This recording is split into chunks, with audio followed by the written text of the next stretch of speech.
জীবন মানেই এক অনবদ্য সংগ্রামের গল্প। মানুষকে প্রতি পদেই লড়তে হয়, প্রতিকূল পরিস্থিতিকে বাগে আনতে কখনো লড়তে হয় খোদ প্রকৃতির বিরুদ্ধেই। ইন্দোনেশিয়ার জাভা প্রদেশের এক মাও সেই কঠিন লড়াইয়ে সামিল। জীবন উজাড় করে সন্তানকে আগলে রাখার মতো আরেক সংগ্রামে নেমেছেন তিনি। মহাপরাক্রমশালী সমুদ্রের বিরুদ্ধে তিনি লড়ছেন একা। ইন্দোনেশিয়ার বিশাল জলরাশিতে জেগে থাকা হাজারো দ্বীপের মাঝে এমন একটি জনপদের কথা হয়তো আপনি কল্পনাও করেননি। পাখির চোখে দেখলে মনে হবে এ যেন সমুদ্রের বুকে বিচ্ছিন্ন কিছু বাঁশের কাঠামো আর একটি ভাঙা বিদ্যুতের খুঁটি।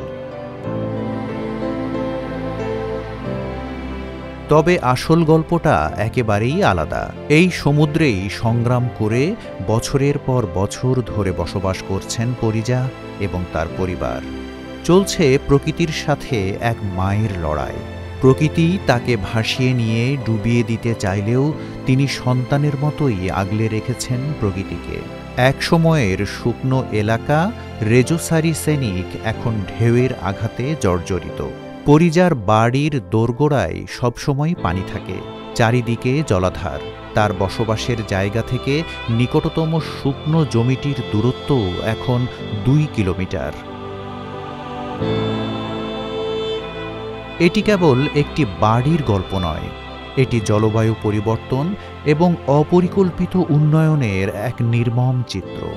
বছরের পর বছর ধরে সমুদ্রপৃষ্ঠের উচ্চতা বৃদ্ধি এবং ভূমিধসের কারণে এই এলাকার ঘরবাড়ি, ফসলের ক্ষেত, ধানের জমি সব কিছু তলিয়ে গেছে।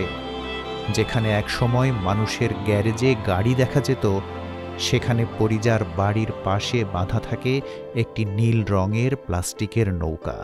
সেই নৌকায় চড়েই ভিন্ন মিশনে নেমেছেন এই মা। প্রকৃতিকে আগের অবস্থায় ফেরাতে তিনি হাজার হাজার গাছ লাগিয়ে চলেছেন। জোয়ারের পানি ধীরে ধীরে আসে, ঢেউয়ের পর ঢেউ আসে, একেবারে সবটা নয়। যখন দেখলাম পানি বাড়তে শুরু করছে, তখন বুঝলাম এখানে ম্যানগ্রোভ গাছ লাগানো দরকার। এগুলো বড় হলে ঘরকে ঝড়, বৃষ্টি আর ঢেউ থেকে বাঁচাতে পারবে।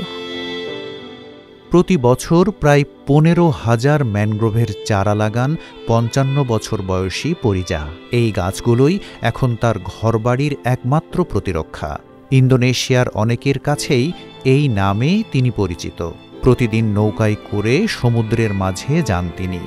কোমর পর্যন্ত পানিতে নেমে নিজের হাতে লাগানো ম্যানগ্রোভ গাছের পরিচর্যা করেন। প্রায় 20 বছর আগে তিনি প্রথম ম্যানগ্রোভ চারা লাগানো শুরু করেছিলেন।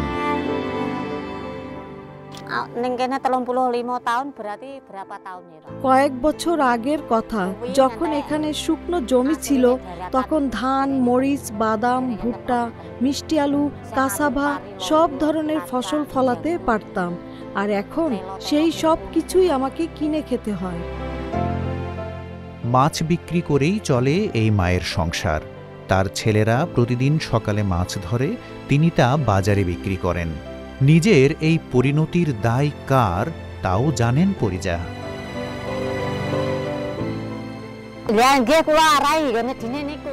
আমি সবসময় স্থানীয় সরকারি কর্মকর্তাদের এই ভূমি উন্নয়ন বন্ধ করতে বলি, কিন্তু সত্যি বলতে তারা কখনোই আমার কথা শোনে না। রিজেন্সি মেরিন অ্যান্ড ফিশারিজ সার্ভিসের তথ্য অনুযায়ী উত্তর জাভা উপকূলের অন্তত 10% ম্যানগ্রোভ বন ব্যাপক সরকারি উন্নয়নের কারণে ক্ষতিগ্রস্ত হয়েছে। এর প্রতিক্রিয়ায় ইন্দোনেশিয়া সরকার চলতি বছরের শুরুতে উপকূল রক্ষার জন্য 700 কিলোমিটার দীর্ঘ একটি বিশাল সমুদ্র প্রাচীর নির্মাণের ঘোষণা করেছে। তবে পরিজা এবং তার পরিবারের জন্য এটি হয়তো অনেক দেরি হয়ে গেছে। তাদের প্রতিবেশীরা সবাই উঁচু জমিতে চলে গেলেও তারা এখানেই রয়ে গেছেন।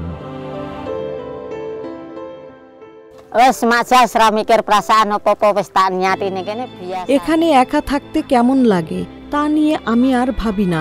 যখন থেকে এখানে থাকার সিদ্ধান্ত নিয়েছি তখন থেকে সব বাধাকে আমরা হাসি মুখে মেনে নিয়েছি। হাজার হাজার দ্বীপের সমন্বয়ে গঠিত ইন্দোনেশিয়ার প্রায় ৮১,০০০ কিলোমিটার উপকূলরেখা, তাই জলবায়ু পরিবর্তনের প্রভাবে দেশটি বিশেষভাবে ঝুঁকিপূর্ণ। তবে পরিবেশবাদী ফেরি পিহান্দানোর মতে সমুদ্রের পানিতে জমি হারানোর পেছনে জলবায়ুর পরিবর্তনের প্রভাব ৩০% বেশি নয়। এর প্রধান কারণ হল মানুষের কার্যকলাপ, বিশেষ করে নির্মাণ কাজ।